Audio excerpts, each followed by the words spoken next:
안녕하세요. 비탐성에 오신 빛의 교회 지체 여러분들을 사랑하고 축복합니다. 2022년 6월 7일 비탐성 함께 기도로 시작하겠습니다. 하나님, 오늘도 하나님께서는 우리 모두를 위한 귀한 말씀을 준비해 주셨습니다. 오늘 그 말씀을 온전히 받아 그 말씀 속에서 하나님께서 우리에게 원하시는 그 뜻으로 살아가게 해주세요. 예수님의 이름으로 기도합니다. 아멘. 오늘 우리가 함께 공부할 비탐성의 제목은 삶의 문제를 해결하려면입니다. 삶을 살아갈 때 많은 문제들을 우리가 만나며 살아가는데 우리는 그 문제들을 어떻게 해결해야 하는지 오늘 비탐성을 통해 알아보기 원합니다. 오늘 비탐성에 온전히 들어가기 전에 앞의 말씀을 잠시 살펴보겠습니다. 오늘 이야기가 시작되기 바로 직전에는 모든 사람들이 잘 아는 오병이어의 사건이 있었습니다. 5개의 떡과 2개의 물고기로 5,000명의 사람을 예수님께서는 먹이셨습니다. 이후 사람들은 예수님을 왕으로 만들려고 합니다.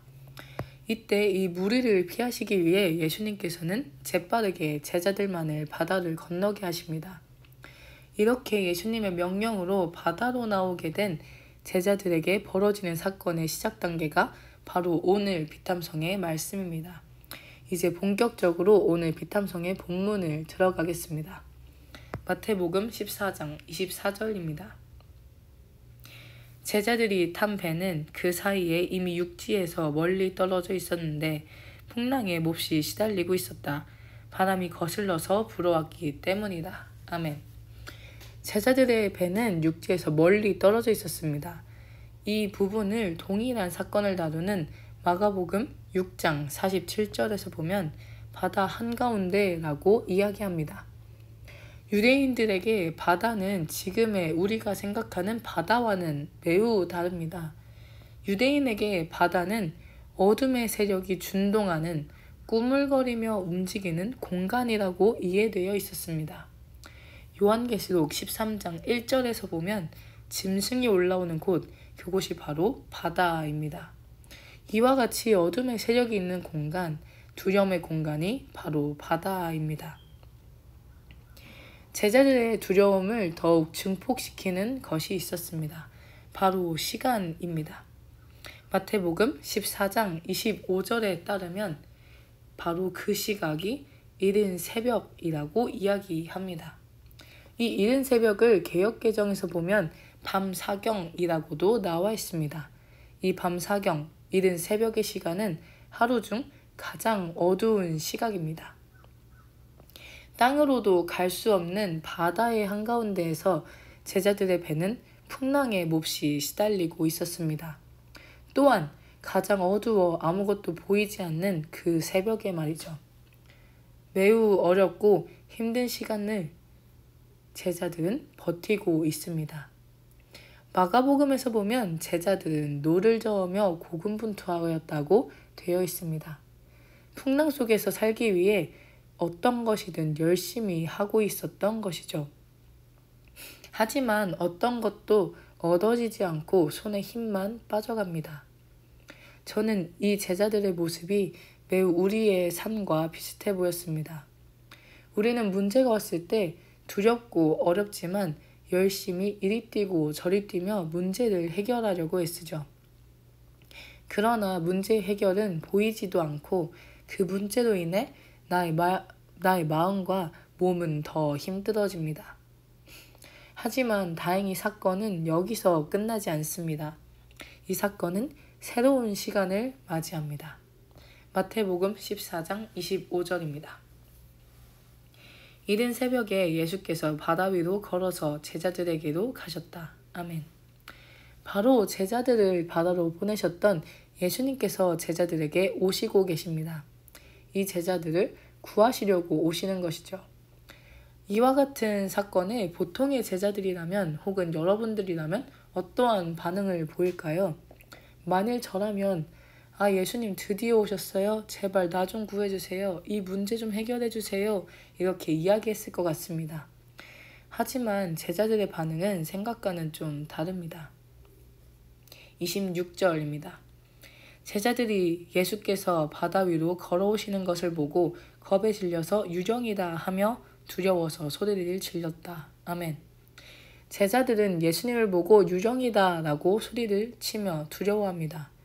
이 두려워서 소리 지르다를 영어 성경에서 보면 두려움 안에서 소리를 질렀다 라고 나옵니다. 이 두렵다라는 것을 생각하거나 이미지를 검색하면 이 사진처럼 두 눈을 가리거나 감는 것을 주로 보게 됩니다. 두려움은 우리의 눈을 가려버립니다. 눈을 가려서 우리가 앞을 올바르게 보지 못하게 만듭니다. 그리고 우리에게 오시는 예수님을 유령처럼 보게 만드는 것, 그것이 바로 두려움입니다. 두려움은 우리의 눈에 눈가리개를 씌워 문제를 온전히 풀지 못하게 만들어 버리는 것이죠. 이때 예수님의 말씀은 다음과 같습니다. 27절입니다. 예수께서 곧 그들에게 말씀하셨다. 안심하여라, 나다, 두려워 말아라. 아멘. 예수님께서는 제자들이 그렇게 소리를 지르자 이렇게 말씀하십니다. 곧바로 지체없이요. 안심하여라, 나다, 두려워하지 말아라. 이 안심하여라 라는 것을 영어 성경에서 보면 take heart라고 되어 있습니다. 바로 힘내라는 뜻입니다. 그저 그래 힘내 이런 뜻이 아닙니다. 여기에는 특별한 뜻이 있는데요.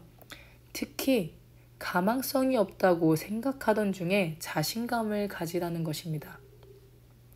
예수님의 말씀을 이것을 통해 다시 이야기하면 다음과 같을 것입니다. 이 문제가 해결이 안 될 것 같고 너의 삶도 가망이 없어 보이지? 하지만 나 예수 그리스도 내가 있어. 자신감을 가져. 두려워하지 마. 예수님께서는 이 말씀을 이때의 제자들에게 뿐만 아니라 지금의 우리에게도 문제에 어려워하며 신음하는 우리에게도 동일하게 말씀하실 것입니다. 여러분, 삶의 문제를 해결하려면 어떻게 해야 할까요? 바로 이 뒤에 배경에 있는 사진처럼 문제를 풀어야 합니다. 문제를 푼다는 것은 무엇일까요? 이 세 가지를 통해 우리는 문제를 풀 수 있습니다. 첫째, 문제의 이유를 풀어보시기 바랍니다. 문제가 생겨난 이유를 한번 보십시오. 이 일은 무엇으로 생겨났나요? 하나님께서 보내신 일로 인해 생겨났나요? 그렇다면 걱정하지 마십시오. 예수님께서 곧 오실 것입니다. 만일 여러분이 그저 원해서 행동하다가 그 일이 생겨났나요? 그렇다면 회개하여야 한다면 회개하시기 바랍니다. 둘째, 문제로 인한 두려움의 눈가리개를 푸시기 원합니다. 두려움 안에서 그저 떨고 계시지 마세요. 그 두려움의 눈가리개를 푸시고 이 상황을 온전히 바라보시며 여러분에게 오시는 예수님을 보시기 원합니다. 마지막으로 문제 밖에 계신 예수님께 이 풀어진 문제를 보여드리기 바랍니다. 문제의 이유를 풀고 두려움의 눈가리개를 푸셨다면 이제 예수님께 이 풀어진 문제를 온전히 맡겨드리세요. 문제의 온전한 해결은 시작될 것입니다. 삶은 문제의 연속이고 문제들은 더욱 우리의 삶을 어렵고 피폐하게 만들 것입니다. 그러나 여러분 걱정하지 마시기 바랍니다. 우리의 하나님, 우리에게 오신 그리고 다시 오시는 우리와 함께 하시는 예수님은 이미 그 문제보다 크신 분이십니다. 우리 모두 이 문제보다 크신 예수님 안에서 문제를 풀고 문제들이 해결되는 것을 경험하는 우리 모두가 되기 원합니다. 기도하심으로 비탐성을 마치겠습니다. 살아계신 하나님, 오늘 나의 문제를 하나님께 맡깁니다. 나는 그저 이 문제에 대한 이유를 알며 두려움의 눈가리개를 풀겠습니다. 나의 삶의 모든 문제를 통해 문제보다 더 크신 예수 그리스도를 경험하게 해주세요. 감사합니다. 예수님의 이름으로 기도합니다. 아멘.